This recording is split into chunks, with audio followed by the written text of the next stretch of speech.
आखिर क्यों नीतीश कुमार ने आरसीपी सिंह से मुलाकात नहीं की? आरसीपी सिंह को एक तरह से बेइज्जत होकर पूर्व सीएम के दरबार से लौटना पड़ा। अब ये भटकती आत्मा है। ये आरसीपीसी, मुझे आरसीपीसी पर तरस आती है कि मतलब अब बुजुर्ग हो गए हैं क्या, उनको मतलब बेइज्जती करवा रहे हैं, अपना घर पर बैठे जी। पावर की भूख खत्म नहीं होती है। तो भावर की भूख में आपको बेइज्जती भी तो होती है आपकी। ये कौन सा पावर है कि आपकी बेइज्जती की चर्चा चारों ओर हो रही है कि ऐसा कोई सगा नहीं जिसे नीतीश ने ठगा नहीं। नीतीश कुमार को हो सकता है निशांत कुमार ने ही मना कर दिया हो कि पापा आरसीपी अंकल से नहीं मिलिएगा। आखिर क्यों नीतीश कुमार ने आरसीपी सिंह से मुलाकात नहीं की? आरसीपी सिंह को एक तरह से बेइज्जत होकर पूर्व सीएम के दरबार से लौटना पड़ा। भारी हंगामा हुआ। दो प्रश्न है। पहला ये कि नीतीश कुमार ने आरसीपी सिंह से मुलाकात क्यों नहीं की, और दूसरा सवाल ये है उससे भी बड़ा कि आरसीपी सिंह को क्या जरूरत पड़ गई चुनाव के बाद सीएम के दरवाजे जाने की? आखिर अंदर खाने चल क्या रहा है? नमस्कार, मैं अर्पिता और आप देख रहे हैं पीओ भारत। इस वक्त हम पूर्व आईपीएस अमिताभ दास सर के पास पहुंचे हुए पूरे मामले को समझेंगे। सर, जो कभी नंबर 2 की पोजीशन पर आरसीपी सिंह बिहार में होते थे नीतीश के बाद, मतलब आरसीपी सिंह, वो आज कहां पहुंच गए हैं? सही कहा आपने, ये समय का फेर है। और आज तो जैसा आपने कहा आरसीपीसी की बहुत बेइज्जती हुई है। 7 सर्कुलर रोड में बड़े बेआबरू होकर निकले हैं पलटू राम के कुशिये से। दर्शकों को मैं शुरू से मामला बताता हूं। इनका पूरा नाम है रामचंद्र प्रसाद सिंह और इनको लोग आरसीपी सिंह के नाम से ज़्यादा जानते हैं। और ये नालंदा के ही रहने वाले हैं, यानी पलटू राम के ही जिला के हैं और कुर्मी जाति से आते हैं, यानी पलटू राम की ही जाति के भी हैं। ये 1984 बैच के आईएएस ऑफिसर हुआ करते थे, यूपी कैडर के। और जब ये यूपी में आईएएस थे उसी समय इन्होंने पलटू को पकड़ लिया था जाति के नाम पर, जिला के नाम पर। और जब पलटू राम रेल मंत्री थे तो ये उनके ओएसडी हुआ करते थे, ऑफिसर ऑन स्पेशल ड्यूटी जिसको कहते हैं। और काफ़ी आप कह सकती हैं ताकतवर आदमी थे। मैं संयोग से उस समय रेल एसपी था, तो मुझे इन लोग की कारगुजारियाँ मालूम है। सारे रेलवे ठेके इन लोगों ने माफिया में बांट दिए थे। उसके बाद जब पलटू राम मुख्यमंत्री हुए बिहार के 2005 में, तब आरसीपी सिंह उनके प्रधान सचिव बन गए, प्रिंसिपल सेक्रेटरी। और उसके बाद इन्होंने आईएएस की नौकरी से इस्तीफा दे दिया। पलटू राम ने इनको राज्यसभा भेज दिया। उसके बाद वहाँ भी इनकी तरक्की हुई। केंद्र में कुछ समय तक ये इस्पात मंत्री रहे, स्टील मिनिस्टर रहे। उसके बाद पलटू राम ने इनको जदयू का राष्ट्रीय अध्यक्ष बनवा दिया। तो एक समय पूरे बिहार में माना जा रहा था कि जदयू में ये नंबर 2 हैं नीतीश के बाद, और लोग इनको नीतीश कुमार के उत्तराधिकारी के रूप में देख रहे थे जी। और इनकी 2 बेटियां हैं, एक लिपि सिंह जो आईपीएस हैं और एक लता सिंह हैं।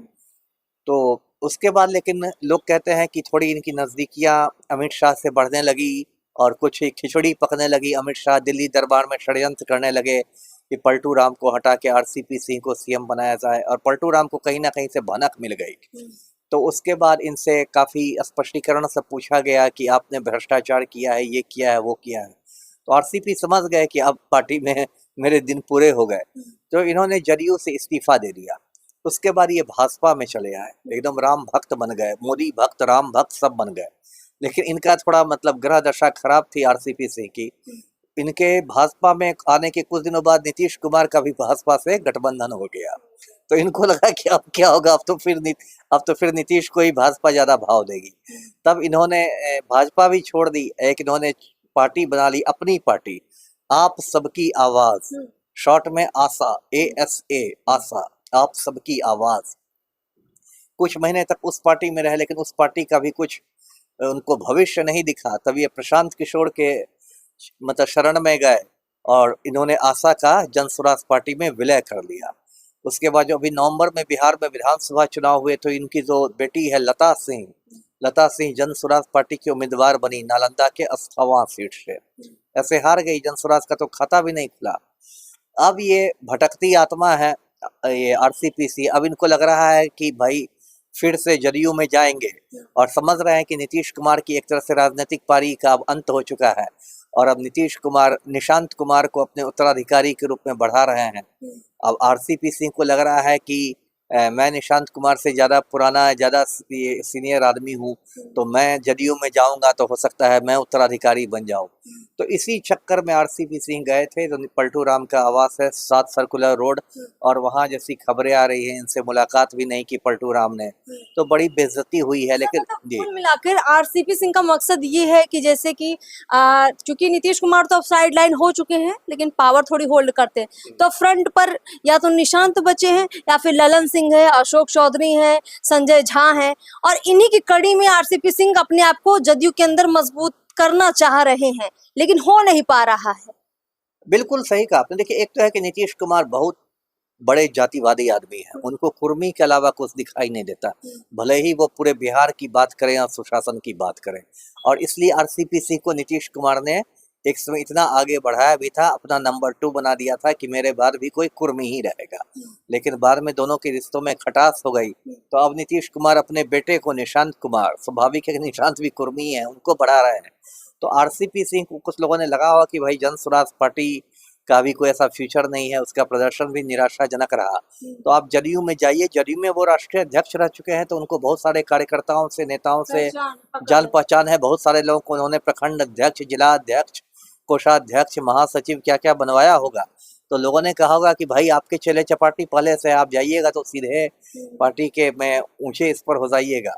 लेकिन देखिए, किसी को, मुझे आरसीपी सिंह पर तरस आती है कि मतलब अब बुजुर्ग हो गए हैं, क्या उनको मतलब बेइज्जती करवा रहे हैं। अपना घर पर बैठे नाती पोतों के साथ खेले, आराम करें, अपने संस्मरण लिखे, किताब लिखें, क्या कर रहे हैं जी। पावर की भूख खत्म नहीं होती है। हाँ, तो भावर की भूख में आपको बेइज्जती भी तो होती है आपकी। ये कौन सा पावर है कि आपकी बेइज्जती की चर्चा चारों ओर हो रही है। अच्छा, नीतीश कुमार क्यों नहीं मिले? मतलब पुराने आदमी थे, थोड़ा बहुत नीतीश कुमार आरसीपी सिंह से मिल लेते तो क्या हो जाता। अरे, अब नीतीश कुमार तो कहते हैं ना, नीतीश कुमार पर बिहार में कहावत है कि ऐसा कोई सगा नहीं जिसे नीतीश ने ठगा नहीं, है ना। चाहे जॉर्ज फर्नांडिस हो या शरद यादव हो या लालू यादव हो, जो जो नीतीश के करीब रहे सबको नीतीश ने ठिकाने लगाया और बहुत तरह से धुतकार दिया। नीतीश कुमार को हो सकता है निशांत कुमार ने ही मना कर दिया हो कि पापा आरसीपी अंकल से नहीं मिलिएगा, वो आएंगे पार्टी में तो मेरी ही जड़ खोद देंगे, ऐसे भी मैं पाजामा पकड़ के चल रहा हूँ उस पर और ना दिक्कत हो जाए। तो ये सब होता है, राजनीति है, राजनीति में कोई किसी का नहीं है जी। चलिए सर, बहुत बहुत शुक्रिया हमसे बातचीत करने के लिए। बड़ी दिलचस्प बात ये है कि जो कभी कह सकते हैं कि एक ही म्यान में रहते थे और एक दूसरे को धार देते थे, ताकत देते थे, अब एक दूसरे की शक्लें नहीं देख रहे हैं, एक दूसरे का चेहरा नहीं देख रहे हैं। इसे ही राजनीति कहते हैं। यहाँ कोई किसी का सगान नहीं होता है, कोई किसी का दोस्त नहीं होता है। आरसीपी सिंह और नीतीश कुमार के रिश्तों से साफ पता चलता है। खैर, आगे देखते हैं आरसीपी जी घर पे बैठते या फिर से कोशिशें करते हैं। नमस्कार।